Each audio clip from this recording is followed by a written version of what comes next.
Hey guys, how's it going? This is Lim here with Lim Reviews. I'm currently in Las Vegas and I just woke up from my sleep. It is 8:45 right now and I'm actually here for CES. I've got my badge here. CES. I'm only here because I work for a company and they're exhibiting at this show.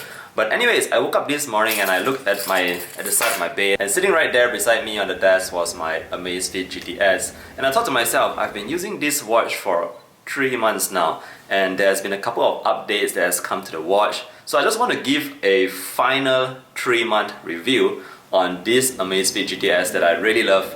It is one of the best watches of 2019, which is kind of yesterday.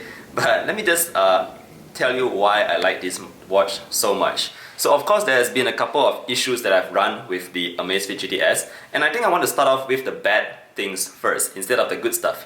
So over the past couple of months, the main bad issue that I face with the Amazfit GTS is that it kind of tracks your heart rate even though the watch is placed on your desk. So when I put the watch on my desk, I noticed that there is some kind of heart rate still going on. So I was pretty upset with it because I didn't want my statistics, the heart rate statistics, to get affected even when I'm not wearing the watch. So that was one issue that I faced with the Amazfit GTS, and to me it was kind of a deal breaker. I didn't really want to wear something that doesn't track my heart rate accurately. But yeah, so that was one main issue. The second issue, another main issue that I faced was that the sleep tracking on the Amazfit GTS wasn't that good. So what I mean by not really accurate is that sometimes when I go to bed and I get up, I notice that the watch only tracks me as being awake once I get out of bed instead of when I am actually awake. So this is the second issue that I face, and good news is that both these issues have been fixed with the latest updates. So now, once again, I can recommend the Amazfit GTS, and let me now tell you the good stuff about why this is my favorite watch so far. Alright guys, so first out, the main thing that I really love about the Amazfit GTS is the build quality and how it is built. So it's of course not the most premium of materials, but I like it because it is so slim and it feels very lightweight on my wrist. The good news about this is that when I put it on my wrist, I don't actually feel like the watch is there, and it has this naked kind of feeling when I have the watch on my wrist, and I absolutely love that. It is one of the best things. I even have my Apple Watch that I carry along with me as well, but I decided to go back to the Amazfit GTS because it is just so much more comfortable to put on compared to other smart watches. Moving on, another thing that I really love is the display. So far the display has been very good to me. It goes really bright. If you just pull this down, you'll notice that the light is actually coming in from where I'm seated, so it is very strong light coming in. But even otherwise, I can have the brightness set to maximum and it does very good. So I don't usually have it at maximum, I have it like slightly about 50%, and I can see it very well at all kinds of angles.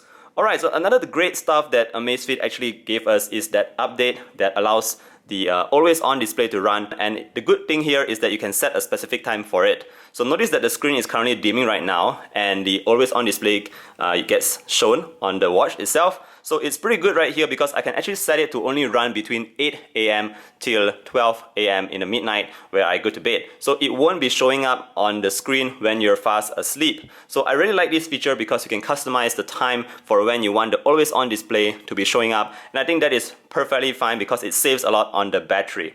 So moving on to another thing that I really like a lot is the battery life of this watch itself. So now that I've got the always on display running on my watch, the battery is still able to run for about 4 to 5 days, and I think that is pretty good because I only have to charge it like every almost up to 1 week, I would say, depending on my usage for the watch itself. So that is very good for me because I don't have to charge it every other day like some other watches.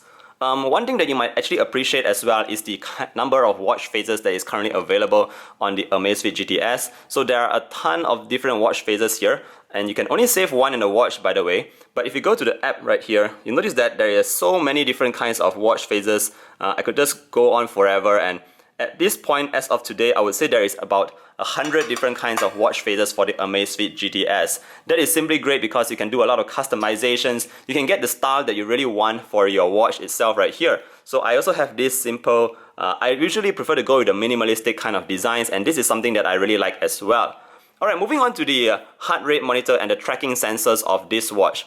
The heart rate monitor is actually pretty accurate. if you must know, I actually have a slight issue with high blood pressure, so I actually use a professional device to test my heart rate and my blood pressure. Of course, the watch doesn't do blood pressure tracking, but what it does is a heart rate tracking, and it does it really well. I've compared the results from the watch itself towards the heart rate monitor, which I don't have in this hotel room, by the way. So it is very consistent, and it is as good as the results from the heart rate blood pressure monitor. So heart rate monitor wise, this is a pretty good device. In terms of running and steps and all that, I would say that the Amazfit GTS does this pretty well as well. In my opinion, tracking steps is one of the most basic kind of feature, and this watch does it pretty accurately. So there are no false kinds of tracking even if you are sitting in the car. Some people have mentioned, or some people have actually asked me before whether the Amazfit GTS tracks any steps even when you're driving around, but the answer is no here. It only tracks it when you're walking, so that is good for me. So the last thing that I like about this watch is the simplicity of just operating this smartwatch. The Amazfit GTS is so easy to use. It's not as complicated as maybe operating the Apple Watch and all that. So some smartwatches comes with a lot of features, making phone calls and all those, but I just want the watch for showing me my notifications, just having my heart rate tracking, tracks my sleep and all that. I don't need it for all the calls and maybe even like playing music on my watch. So if you need those kind of watches, this is definitely not the watch for you. This is like a smart band if you must, but this is exactly something that I'm looking for. So in terms of the notifications, let me just show you the notifications real quick. Let me just go into here. Let me just get into the menus and the notifications. So I actually get quite a number of notifications here, and as you can see, you actually get to see quite a lot of words on the screen itself. I do have a pretty long text right here, but that's in Chinese, and you'll notice that it can show a couple of lines of fonts right here on the watch itself. So depending on the size of the fonts, you'll be able to show more information. Alright guys, that's it for this video. I'm actually super excited to be here in Vegas because I went to the booths yesterday and I saw Amazfit, and I'm actually very excited to share with you what Amazfit will be showing at the booth. I'm sure they'll be launching the Amazfit Bip S, which will be a pretty good smartwatch for you guys if you're on a lower budget. But for now, I'm just going to say that the GTS has been treating me very well, and this is something that I would recommend to anyone. The price is of course $150 US. You can find it on Amazon, where Amazfit has an official store. I'll put the link down in the description below, and yeah, let me know what else you want to know about this watch, and I'll see you guys in the next one. Bye!